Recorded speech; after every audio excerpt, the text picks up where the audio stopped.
नमस्कार प्रिय विद्यार्थियों, आज हम बात कर लेते हैं एक चिंता के विषय की जो सबसे ज़्यादा आपको चिंता का विषय लेके बैठा रहता है। हाँ, आज हम बात कर लेते हैं एक रोचक तथ्य पे, और वो रोचक तथ्य है हमारा ड ढ। ये है हमारा ड और ढ, इन दोनों में क्या अंतर है, ये दोनों कब और कैसे उच्चारित होते हैं उसके बारे में हम भी चर्चा कर लेते हैं। ठीक है, आइए देखो, सबसे पहले हम अगर बात करें तो इन दोनों का जो उच्चारण स्थान है वो मूर्धा है। क्या है? मूर्धा। सबसे पहली बात, इन दोनों का जो उच्चारण स्थान है वो है मूर्धा। ये पहली बात है, याद रखिए। इन दोनों को हम ताड़नजात कहते हैं। इन दोनों को हम क्या कहते हैं? ताड़नजात कहते हैं। यही बात अगर इनको हम एक और नाम से देखें तो उत्तक्षिप्त भी कहते हैं। क्या कहते हैं? उत्तक्षिप्त भी कहते हैं इनको हम। उत्तक्षिप्त के अलावा अगर एक और नाम देखा जाए तो इनको हम द्विगुणी भी कहते हैं। क्या कहते हैं? द्विगुणी। ये इनका एक और नाम है, द्विगुणी। यानी कि द्विगुणी, उत्तक्षिप्त और ताड़नजात, तीन नाम से इनको जाना जाता है। मूर्धा है।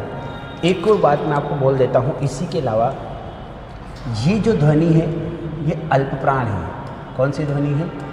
अल्प प्राण है। और ये जो ध्वनि है ये महाप्राण है।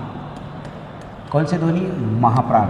और अगर आपको मैं बात बोल दूं तो दो ध्वनियाँ हैं, यानी कि दोनों कहा जाता है, एक अल्प प्राण है, एक महाप्राण है। मूर्धन्य इनका उच्चारण स्थल है और साथ ही उत्तक्षिप्त इनको कहते हैं। याद रखिए लाडलो, हम कई बार इन शब्दों में गलतियाँ कर देते हैं। जैसे प्रौढ़, बिंदी लगा देते हैं। जैसे कि रूढ़, इसमें बिंदी लगा देते हैं। अब इसमें बिंदी नहीं आती है क्योंकि दोनों के दोनों तत्सम शब्द हैं। दोनों के दोनों कैसे शब्द हैं? तत्सम। और ये हिंदी के अपने शब्द हैं। ये हिंदी के अपने शब्द हैं, यानी कि ये तद्भव शब्द, तद्भव वर्ण है। कौन से वर्ण है ये? तद्भव वर्ण है। अर्थात मैं इनको ये कह सकता हूँ कि ये नवविकसित वर्ण है। कौन से वर्ण है ये? नवविकसित, नवविकसित वर्ण है ये। इनका प्रयोग तत्सम में नहीं कहते। कभी कभी हम रोड़ में भी प्रयोग कर देते हैं। रोड़ में भी इनका प्रयोग नहीं होगा।